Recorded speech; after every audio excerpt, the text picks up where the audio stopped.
Halo, assalamualaikum dulur. Seperti bersama saya dalam video Ngawi. Di video kali ini saya akan memberikan tips dan trik bagi pemula yang baru mau merakit amplifier supaya untuk kegagalannya itu bisa diminimalisir seperti itu. Nah, oke, bagi yang penasaran, khususnya untuk yang pemula, seperti apa untuk tips dan triknya, silahkan tonton terus video ini sampai selesai. Dan bagi yang belum subscribe, silahkan subscribe supaya tidak ketinggalan video terbaru dari saya. Terima kasih. Nah, oke lor ya, kita lanjut ke videonya.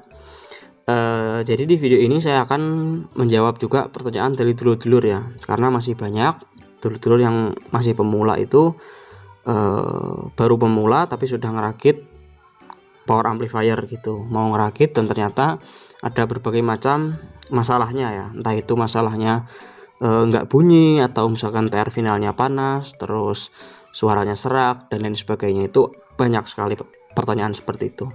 Nah, karena banyak yang bertanya, saya bikin video ini supaya dulur-dulur itu bisa terjawabkan lah itu semuanya. Jadi saya nggak usah jawab satu-satu, saya jawab melalui video ini gitu. Karena apa ya, permasalahan atau letak masalah dari setiap orang itu kan beda-beda ya, terutama pada power amplifier, dan itu sangat kompleks sekali. Jadi kalau misalkan nggak langsung melihat gitu seperti apa misalkan pemasangannya, penyolderannya, itu susah gitu ngasih solusinya. Soalnya power amplifier ini kompleks sekali lor. Antara satu dan satu halnya itu sangat berkaitan gitu. Jadi misalkan saya kasih solusi A, nah ternyata masalahnya di B gitu, dan ya banyak masalahnya lah seperti itu. Nah, jadi untuk yang pertama yang harus dulur-dulur lakukan kalau misalkan baru pemula banget ya, masih pemula banget, itu dulur-dulur yang pertama itu harus mengetahui yang namanya bagian-bagian pada power amplifier gitu. Misalkan mau ngebikin power ampli, misalkan power ampli yang sederhana gitu. Nah, dulur-dulur harus tahu dulu nama-nama bagian komponennya. Misalkan mulai dari trafo. Kalau trafo mungkin ya semua orang tahu lah.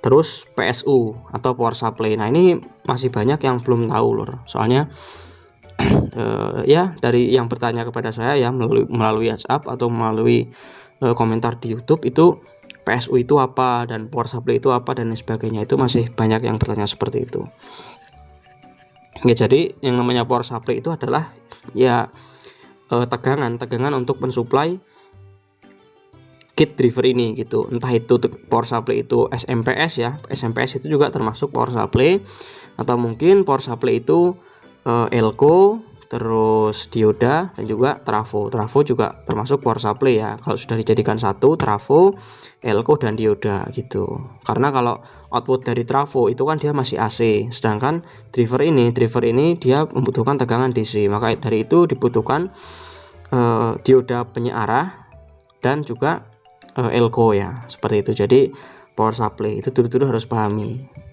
Setelah tahu ya mengenai trafo, power supply, juga dulu harus mengetahui yang namanya TR final. Nah gitu, jadi TR final itu adalah transistor penguat terakhir yang ada di power amplifier gitu. Biasanya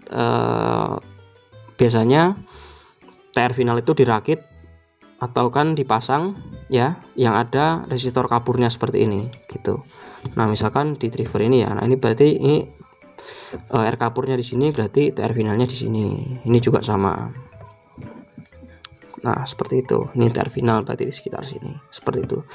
Jadi itu yang harus dulu tahu, TR final, dan yang pasti adalah drivernya. Drivernya juga dulu harus tahu ya.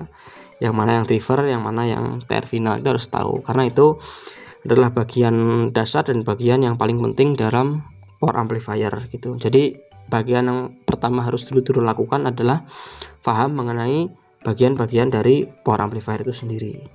Nah, lalu untuk tips yang kedua adalah dulur wajib mempunyai avometer ya. Dulur wajib mempunyai avometer. Nah, seperti ini. Tapi untuk avometernya nggak harus yang seperti ini ya. Dulur bisa menggunakan yang versi yang murah, nggak apa-apa. Tapi saya sarankan sih pakai yang digital ya, yang ada muncul angka-angkanya. Jangan pakai yang jarum. Soalnya kalau bisa dibilang yang jarum itu agak sedikit rumit ya gitu. Kalau buat pemula saya rasa pakai yang nomor nggak masalah, yang digital yang murah juga gak masalah, paling harganya juga 20 ribuan atau mungkin 15 ribuan ya, yang murah, nggak perlu yang mahal gitu.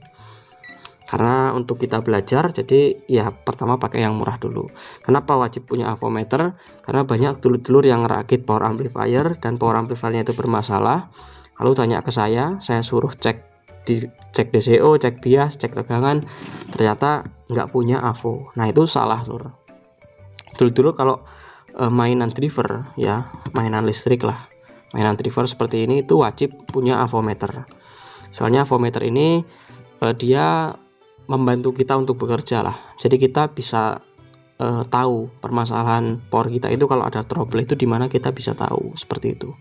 Misalkan powernya itu serak gitu, oh powernya serak, cek dulu biasnya dapat berapa, oh ternyata biasnya kecil. Nah itu berarti ada yang perlu dimodif di bagian biasnya gitu, berarti biasnya kurang. Nah itu kan bisa ketahuan. Tapi kalau kita nggak punya avometer, nah kita analisisnya gimana? Kalau misalkan si drivernya ini serak, ya bisa aja biasnya itu sudah bagus, tapi ada komponen lain yang ternyata komponennya itu sudah jelek, atau mungkin komponennya sudah rusak, short, atau mungkin solderannya kurang kencang. Nah itu kan kita jadi lebih pusing lagi. Kalau dengan avometer kita bisa langsung tahu gitu.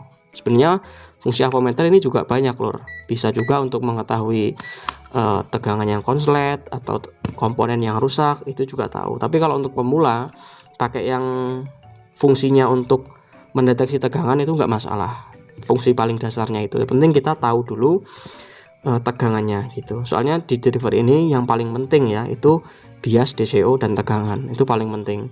Kalau misalkan bias DCO sudah benar, berarti sudah normal driver itu, pasti suaranya juga normal gitu.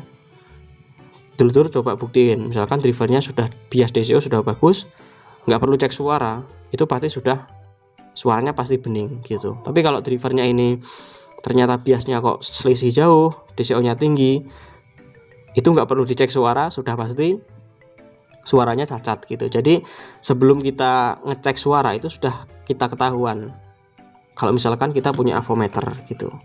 Soalnya avometer yang ditunjukkan di sini adalah angka, dan angka itu tidak pernah berbohong ya. Misalkan dia angkanya kok aneh, berarti trouble, seperti itu. Jadi wajib punya avometer loh ya, nggak perlu yang mahal, yang murah juga cukup sebenarnya, asalkan fungsinya lah gitu. Yang penting kan fungsinya untuk mengetahui tegangan, seperti itu. Nah itu penting ya lor.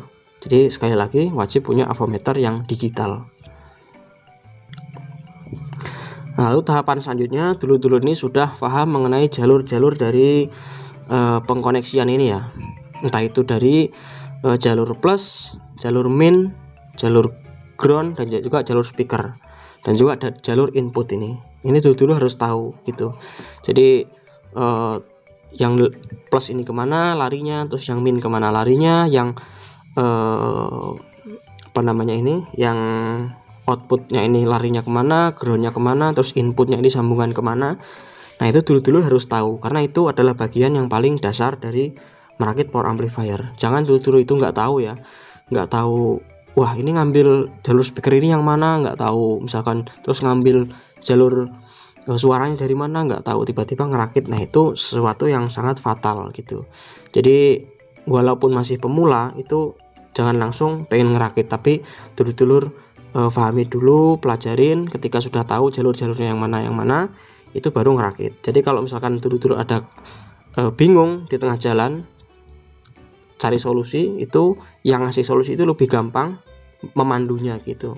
Kalau dulur-dulur ternyata sudah ngerakitnya bener dan ternyata masih ada sedikit trouble, nah itu yang ngasih tahu itu lebih enak gitu. Tapi kalau ngerakitnya aja salah terus bertanya kepada orang yang orang itu nggak tahu kesalahannya di mana, nah itu sangat sulit gitu. Jadi seperti itu lor ya. Nah mungkin tuh 3 hal dasar atau 3 hal basic yang harus diketahui oleh pemula sebelum merakit power amplifier supaya bisa meminimalisir yang namanya trouble seperti itu. Oke lor ya, mungkin itu saja untuk video saya kali ini.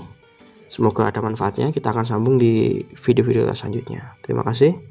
Assalamualaikum warahmatullahi wabarakatuh. Salam damai. Jos.